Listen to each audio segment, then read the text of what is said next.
حضرت سیدنا علی رضی اللہ تعالی عنہ کے دور کا ایک واقعہ ہے۔ آپ کے دور میں ایک نوجوان روتا ہوا، چیختا ہوا، چلاتا ہوا، خون کے آنسو بہاتا ہوا حضرت علی رضی اللہ تعالی عنہ کی عدالت میں پیش ہوا۔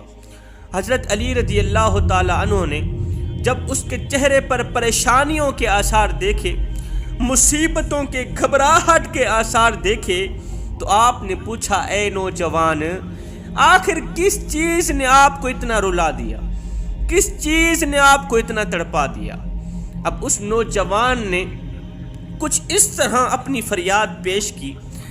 اس نوجوان نے عرض کی، یا امیر المومنین، اللہ تعالیٰ نے مجھے پیدا فرمایا، 9 ماہ تک میری ماں نے مجھے اپنے پیٹ میں رکھا، میری وجہ سے دکھ برداشت کیا، درد برداشت کرتی رہی، تکلیفیں برداشت کرتی رہی، طرح طرح کی مصیبتوں کا سامنا کرتی رہی۔ پھر موت کی سی اذیت پا کر میری ماں نے مجھے جنم دیا۔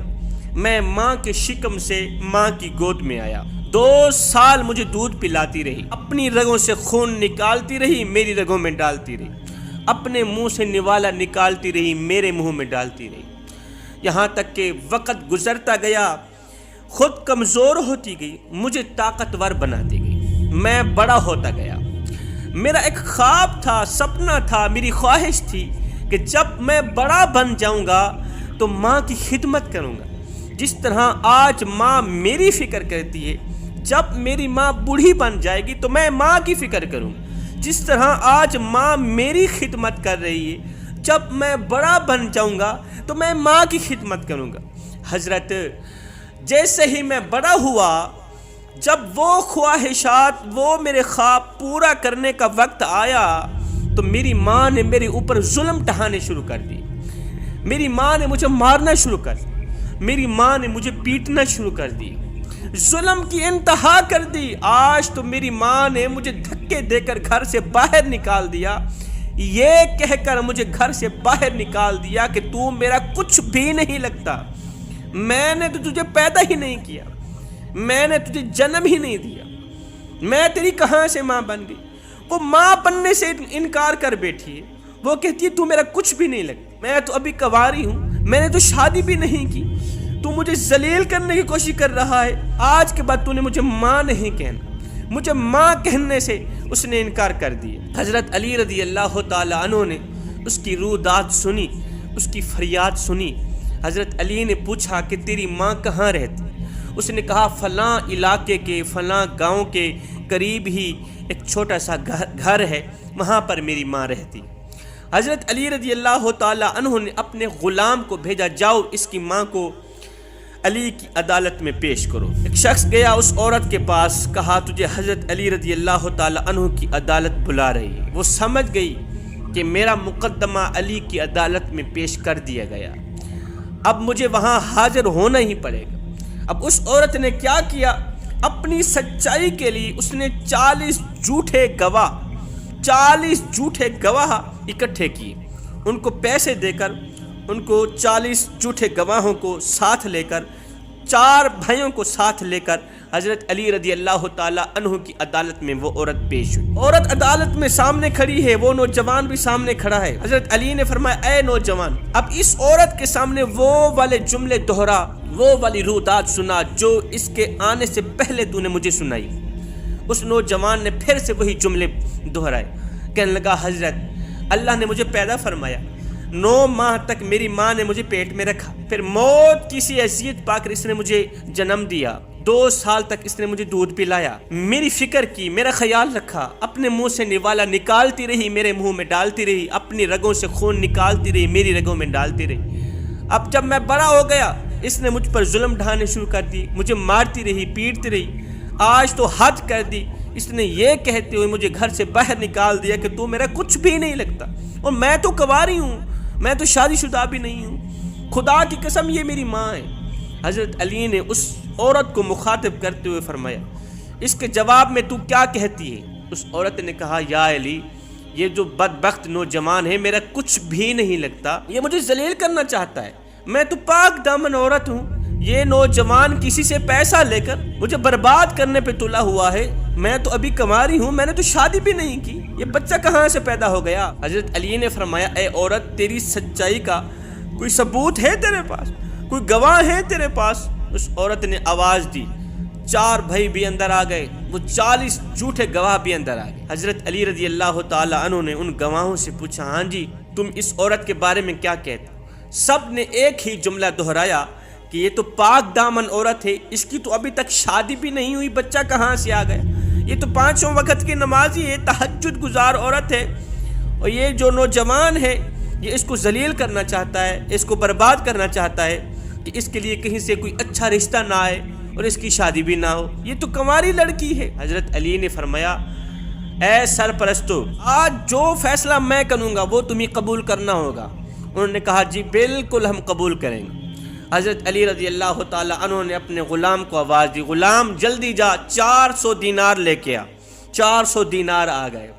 حضرت علی نے فرمایا میں اللہ رسول کو حاضر ناظر کرتے ہوئے، تمام حاضرین کی گواہی کو سامنے رکھتے ہوئے یہ فیصلہ کرتا ہوں، اس نوجوان کا اس عورت سے نکاح کرتا ہوں، اس نوجوان کی اس عورت سے شادی کرتا ہوں۔ اللہ رسول کو حاضر ناظر کر کے تمام گواہوں کے سامنے میں یہ فیصلہ کرتا ہوں، اس نوجوان کی شادی اس عورت سے کرتا ہوں۔ یہ کہتے ہوئے حضرت علی نے 400 دینار اس نوجوان کو دیے، کہا یہ اس اپنی بیوی کی گود میں ڈالو، اسے اپنے گھر لے جاؤ، یہ تیری بیوی ہے۔ وہ نوجوان چیختا ہوا، چلاتا ہوا، خون کے آنسو بہاتا ہوا 400 دینار اٹھائے، اس عورت کی گود میں رکھے۔ اب اسے اٹھانے ہی والا تھا کہ اس عورت کا جگرا پھٹنے کو آ گیا، اس عورت کا کلیجہ پھٹنے کو آ گیا، چیخ کر بولی، رو کر بولی، خون کے آنسو بہا کر بولی، یا علی کیا ایک ماں کی شادی اس کے بیٹے سے کروانا چاہتے ہو؟ یا علی خدا کی قسم میں اس کی ماں ہوں، کہانی پیچھے کوئی اور ہے۔ یہ 2 سال کا تھا، اس کا باپ فوت ہو گیا تھا، اس کا باپ انتقال کر گیا تھا، اس کے باپ کی وراثت میں کافی ساری جائیداد ہے۔ میرے بھائیوں نے مجھے کہا یہ نوجوان، یہ تیرا بیٹا تو اپنے باپ کی وراثت کا مالک ہے، حقدار ہے، 2 کام کرنے، یا تو اسے جان سے مار دے یا بیٹا کہنے سے انکار کر دے،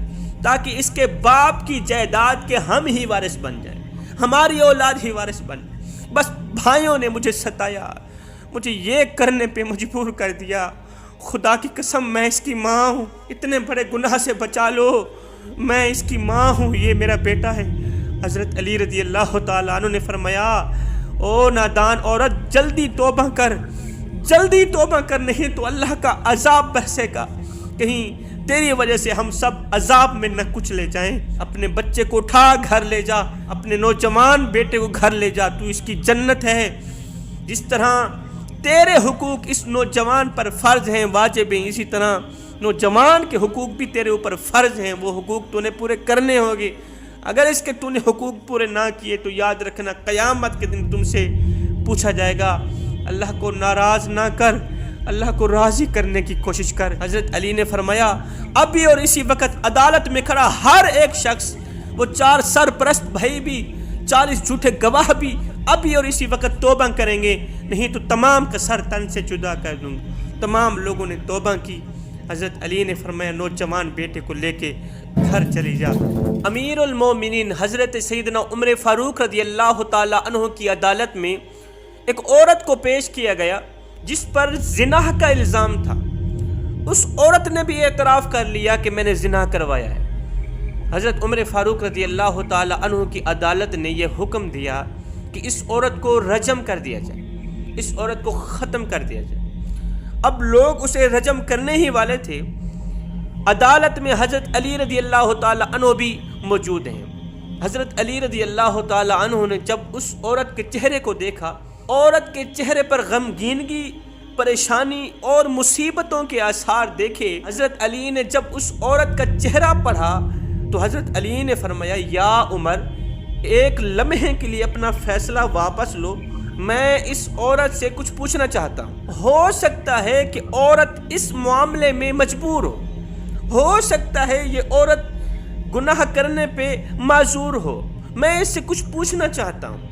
حضرت عمر فاروق رضی اللہ تعالی عنہ کے حکم پر حضرت علی رضی اللہ تعالیٰ عنہ نے اس عورت سے پوچھا، اے عورت مجھے اتنا بتا دے کہ آخر کس چیز نے تجھے گناہ کرنے پر آمادہ کیا، کس چیز نے تجھے گناہ کرنے پہ مجبور کیا، زنا کرنے پہ مجبور کیا۔ اب اس عورت نے کچھ اس طرح اپنی رویداد سنائی، کہنے لگی، یا امیر المومنین، ہم کہیں لمبے سفر کو جا رہے تھے، صحرا کے راستے سے ہمارا گزر ہوا، میرے پاس پانی ختم ہو گیا۔ جب پانی ختم ہوا، جب مجھے پیاس لگنے لگی، میرا پیٹ پانی مانگنے لگا، خشک حلق پانی مانگنے لگا۔ آپ کو پتہ ہے گرمیوں کا موسم ہے، کڑکتی دھوپ تھی، جب پیاس نے مجھے ستایا، میرے پاس پینے کے لیے پانی نہیں تھا، تو ساتھ میں ایک شخص تھا، میں نے کہا خدا کے لیے مجھے پانی دے دو۔ اس نے کہا میرے پاس پانی تو نہیں ہے، البتہ میری اونٹنی کے تھنوں میں دودھ ہے۔ اس شخص نے کہا اگر اپنی پیاس بجھانی ہے تو پہلے میری پیاس بجھانی پڑے گی۔ اس شخص کو شیطان نے گرفتار کر رکھا تھا، اپنی گرفت میں لے رکھا تھا۔ 3 بار میں نے انکار کیا، 3 بار انکار کرنے کے بعد میں نے یہ فیصلہ کیا کہ ٹھیک ہے، مجھے موت منظور ہے، میں مر جاؤں، میں مرنا گوارا کر لوں گی، لیکن زنا نہیں کرواتی، اس کی خواہش پوری نہیں کراتی۔ شیطان نے اس کی آنکھ پر پٹی باندھ دی، وہ شخص زبردستی گناہ کرنے پہ آمادہ ہو گیا، تل گیا، تیار ہو گیا۔ جب میں نے دیکھا یہ گناہ تو کرے گا ہی کرے گا، یہ زنا تو کرے گا ہی کرے گا، اس نے میری عزت تو لوٹنی ہی لوٹنی ہے، بہتر نہیں ہے کہ پہلے میں اپنی پیاس بجھا لیتی ہوں، باقی نہیں موت سے تو بچ جاؤں۔ بس اس وجہ سے پیاس نے مجھے یہ گناہ کرنے پہ مجبور کیا۔